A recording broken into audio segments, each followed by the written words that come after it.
এইদিকে কি আপনাদের? এরিয়া দখল করতে আসি না, এরিয়া আপনার, ধান্দা আমার, লেটস টক বিজনেস। এই এরিয়াতে ধান্দা করতে হইলে নিজেরে প্রুফ করা লাগে ব্রাদার।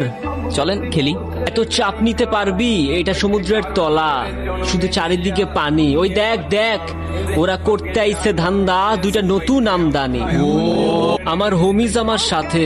দেখ আমি তোর পথের কাটা, এখানে ডিল করতে আসছোস, মাসে কত কামাস টাকা। ব্রো, বাংলায় আমার ধান্দা চড়া নতুন আমদানি। ওই চোখ খুলা দেখ, আমরা সলিড খান্দা। তুই কোন ঘাটের মাল, তুই কোন ঘাটের পানি? আমার 100টাই খাতাম, তোর পড়াবো জামদানি। আমার পথের যত কাটা আমার শুটিং করে কিল, আমি খালি পকেট নিয়ে মারি ধরে তোর পিড়িতে লাশ হইয়া বাসিলাম, বন্ধুরে তোর পিড়িতে